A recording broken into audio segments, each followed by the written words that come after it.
So part one of the book is called Trailblazers, and it's focused on the experience of what I call multi-gen Asian American Buddhists, Asian Americans who've have been Buddhist in this country for multiple generations. So this primarily focuses on Japanese Americans in the Shin or the Jodo Shinshu or Shin Buddhist tradition. And this chapter is titled Belonging. And I really wanted to, so this is chapter 2, and I wanted to highlight this particular interview that I did with Landon, who is actually now a Shin Buddhist priest.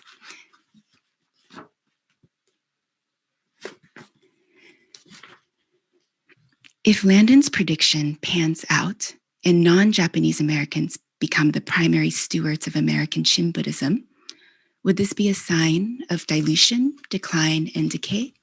Or just another development in Jodo Shinshu's history of adapting to changing circumstances? Would these future members preserve Japanese American cultural traditions within the Buddhist churches of America? Or would they make major reforms, such as eliminating Japanese language chants?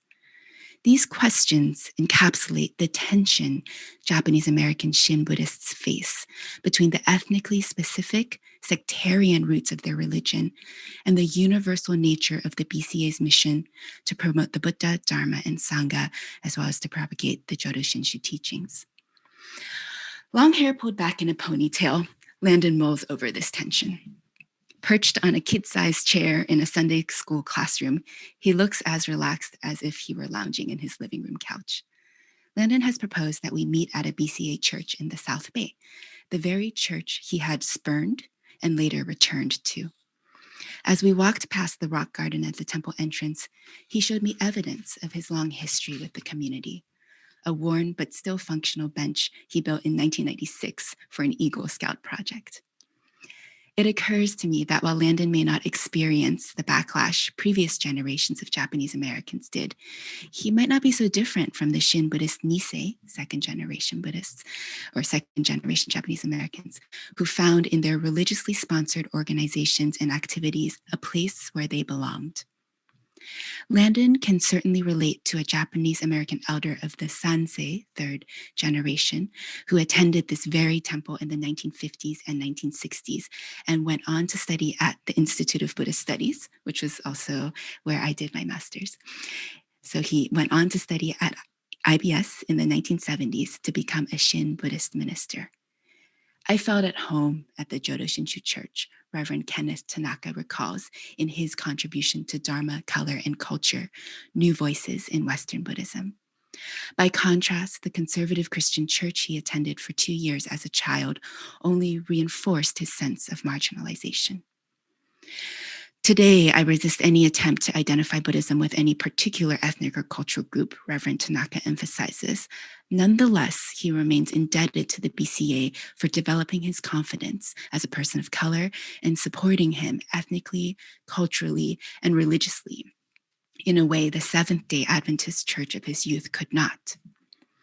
How then to reconcile the BCA's universalist, particularist tension?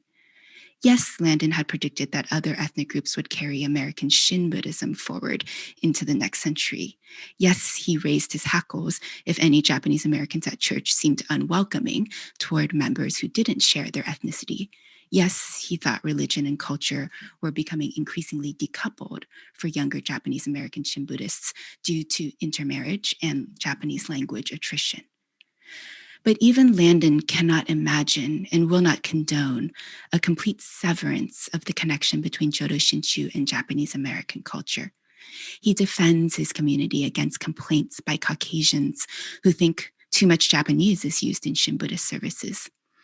As Landon explains to me during our interview, many of these Japanese terms contain key Buddhist teachings. Okage-sama desu reminds him that because of you, I am who I am. Ichiko Ichie, one time, one meeting, reminds him to be mindful of now. In discussing the ways that language and history are integral to American Shin Buddhism, Landon cautions against discarding these cultural roots. In arguing that American Shin Buddhism does not belong solely to Japanese Americans, Landon warns against promoting cultural essentialism. In short, Landon advocates for a middle ground between ethnic erasure and ethnic insularity, as does Gabrielle. My Japanese Buddhist faith, Jodo Shinshu, often goes hand in hand with my Japanese American values and identities, she writes. But this does not diminish her conviction that Buddhist communities and the Dharma should be open to all people, regardless of background or skin color. When I asked how she would categorize American Buddhists, Katrina responds with an emphasis on interconnectedness. I wouldn't separate us. That seems to introduce an element of exclusivity that doesn't belong. I would rather be inclusive. Her ideal Buddhist community?